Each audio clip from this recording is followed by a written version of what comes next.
Welcome to another edition of Entrepreneurs and Fuego, where entrepreneurs meet other entrepreneurs. That sucks. That's terrible, right? Where entrepreneurs meet No. This is the show, the only show where entrepreneurs get naked. Did they make you sign that thing? They did. They did. Yep. The T-shirt. 4, to prevent me from being naked. 2, 1. Naked emotionally. Oh yeah, I can Naked do that. emotionally. We are here. We're very privileged to have you here today. Thank you. Ellie Hutchison. Yes. Did I say that right? Yeah, you did. See, I've been practicing. I've been practicing all last week. Ellie Hutchison. Yeah, sure. And you are a member of the office. Paul, tell us a little bit about yourself and what you do. Yes. So thank you very much for having us on here. It's a great pleasure to be community building in the city of Phoenix, right? So the organization that I am the director and founder of is La Phoenikera Writers Guild. We go by La PWG. La Phoenikera. La Phoenikera Writers Guild. Writers Guild. Yes, La PWG. So much easier. Nice. I like that. So much easier. And we actually were connected to you through another organization. We had a meeting here, and I immediately fell in love with the building and the artwork and the staff members and just the atmosphere. And ended up, you opened your doors to us, allowing us to hold my last class here. And we had a group of 14 writers participate in that class, and they raved about it.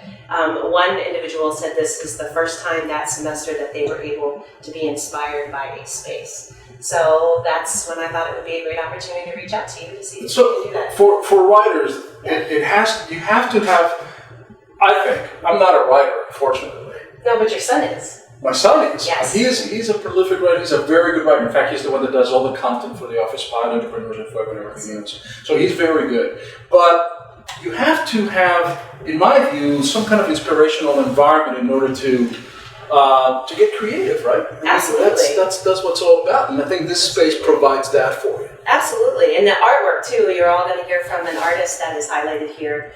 The artwork is inspirational. Writers are always, there's only so many times you can sit in a coffee shop and hear the same conversations and to see the people's movements and so on and so forth. As writers, you take in everything around you. As artists, you take everything around you. And one of the easiest ways to overcome any writer's prompt is looking at the interior architecture of Arizona. Arizona, when you drive through Phoenix, you have the buildings are kind of boring compared to the landscapes. Sure. And so you come inside, and when you come inside and you get to see this space, it's definitely something that is a fantastic opportunity. And the artwork is just alone an awesome space. Yeah. There's a great line by Jackson Brown. You know who Jackson Brown is? Yes. Wow, because you're so young, not too many people would. I'm sorry. I mean, this is good. So Jackson Brown has a great line. Look, he's got a great line. It says, "These towns all look the same." You know, it's one of my favorite songs. And that is true. I mean, you could be anywhere, in any city in the United States, and you're going to find, the same mall with the same big box stores and everything else. And I think what we've tried to do here is to provide a center for artists such as yourself, for writers such as yourself, for people such as us, Zuka, Pablo Luna, Tato Carabeo, etc., for all those people to be able to be inspired, to come here.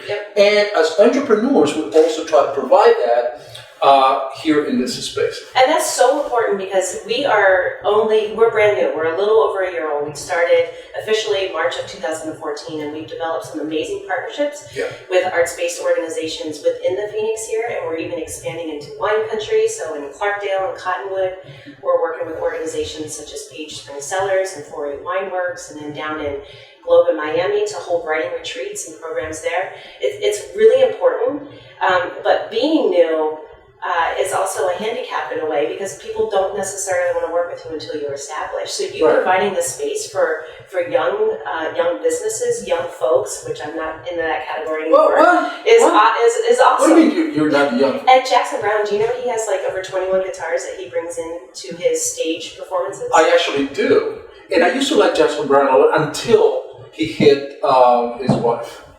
Did you know that? I didn't know that. That's the girl, what's her name, from Splash. I'm forgetting her name right now. Daryl Hannah? That was his wife? That was his wife, man. I didn't know that. And he beat her up, and I'm like, damn it, Jackson Brown, because I loved his songs. I grew up in college with his songs. And I'm like, son of a bitch, why did you do that, But, look, that's for you to decide.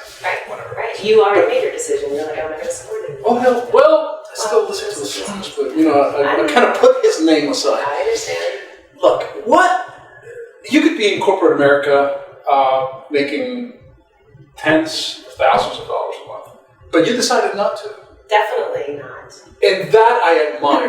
That. So what this show is all about, Ellie, is I'm trying to find out what is that inspired, what drove you to do what you do right now. I mean, you have 1 year old with this organization, which is phenomenal. You guys are doing a phenomenal job. But prior to that, what did you do, and then what set you off on this path? Right. I would say, so I'm from Pennsylvania, from the Philadelphia area, and... I went to school in Pennsylvania, in West Virginia, Bethany College. Did you really? Yeah. What was your major? I majored in finance and management. Why West Virginia? Story. West Virginia is beautiful. So there's some great artists that have come from West Virginia that have done a lot of photography and literacy projects and stuff. You know what they call them? They call them hoopies. They call them hoopies in West Virginia. I don't know. I just arrived there, man. I just came off the boat and they shipped me over to West Virginia. West Virginia has hands down the best whitewater rafting. Hands down. But we digress. So what did you do a year ago, and then what prompted you to do? So I have an undergraduate degree in English literature and secondary education, and then a master's in special education with a focus on autism. Favorite writer? My favorite writer, Brad Watson. He teaches at the University of Wyoming. Okay. And he's a Southern writer. I tend to like Southern writers. Okay. Native American writers, we have a lot of amazing Native American writers here in Arizona. Orlando White is one of my favorite poets. He's here. He's actually centrally located. Yep. Linda Tohi is just named Navajo Nation's Poet Laureate. She's pretty fantastic. But we digress. So let's go back. Yes. So a year ago, all right. So Philadelphia, I had an incredible writing community. I had a passion for giving voices to, or providing opportunities and voices to those who don't normally have voices. I worked with a large immigrant refugee community from Iraq, from Lebanon, from Somalia, so on and so forth. I moved out here, dealt with those same type of populations, and finding ways to paint, although I'm not a painter, but encouraging ways to communicate outside of just the written word. This. I mean, you're a work of art, a walking work of art. Yes, I rely on others, like the artist you're leader, to do that. So I missed that community here. I came here and I didn't have my own community. I was fostering that community with others. So I wanted to start this program in order to offer a safe space for artists to come and express themselves. And artists are not the typical ones who are striving to paycheck to paycheck or whatever. These are people who work in corporate fields, like we were talking about a little bit earlier, that need to find a way to express themselves, because when you're trapped in that rat cage. And I understand all that, but what prompted you as an entrepreneur? Because you're really, at the end of the day, you're also an entrepreneur. I didn't want it to. Which is why I will never make a lot of money, I'm sure. I don't know, because somebody had said, well, if there's not a literary arts community like the one you're seeking here, then just start it. Yeah. So I did that.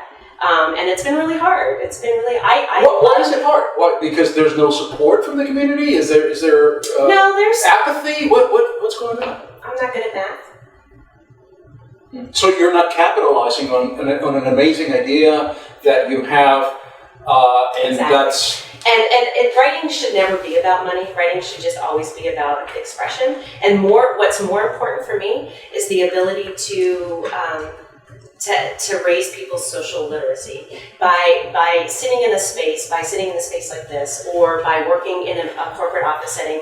You're absorbing all of your surroundings, but how do you express that? So having these courses that we offer to teach just regular people how to look at their social situations just a tad bit differently and begin to question them. Right. We're in a really, the world has always been ugly, right? We've spent more time in war than we have in peace.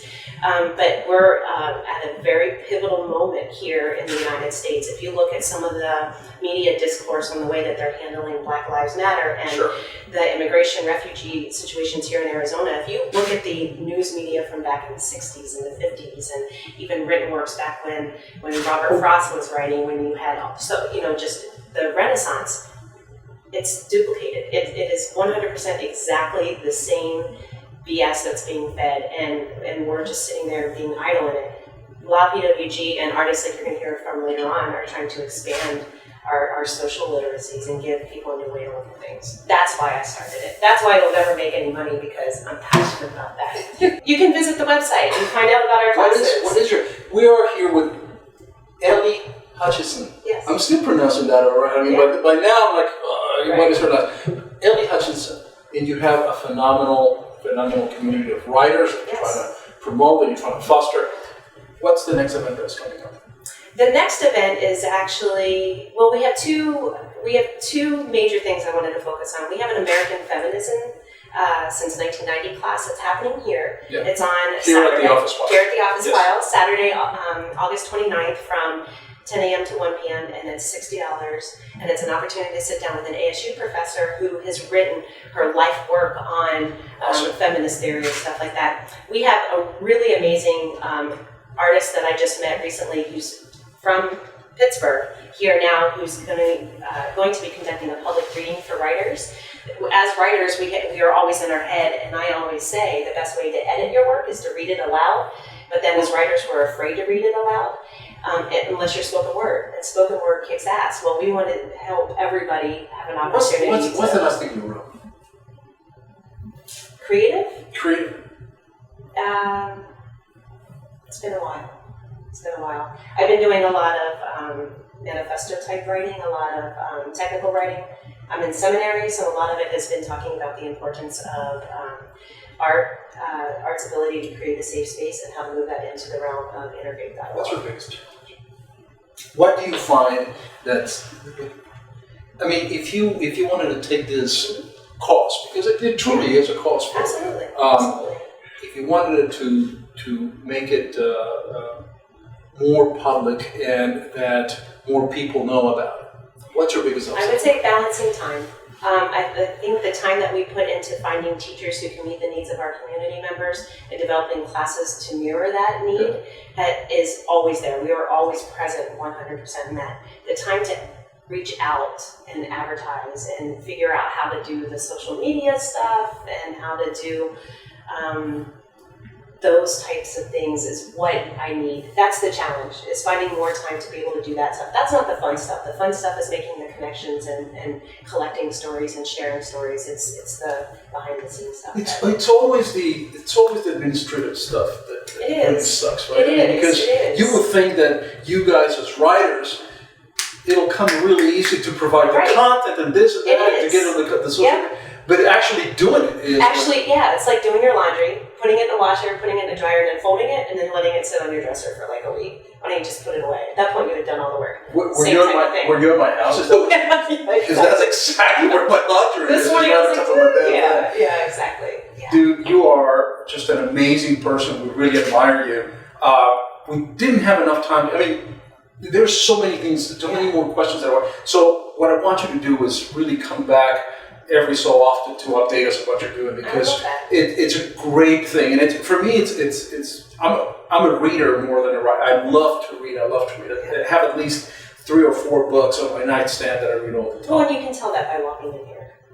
You can tell that I'm a reader? Absolutely. Really? Because reading expands your horizons. Oh, did you see that? I did. That was a good throw. That was a really good throw. You should have seen her last week, man. 2 weeks ago, she sucked. She had like a terrible... That was a pink candy throw. Exactly. But look, to all of our guests, we give them the official Office Pile t-shirt. Very cool. And I measured you. Oh boy. I'm sorry.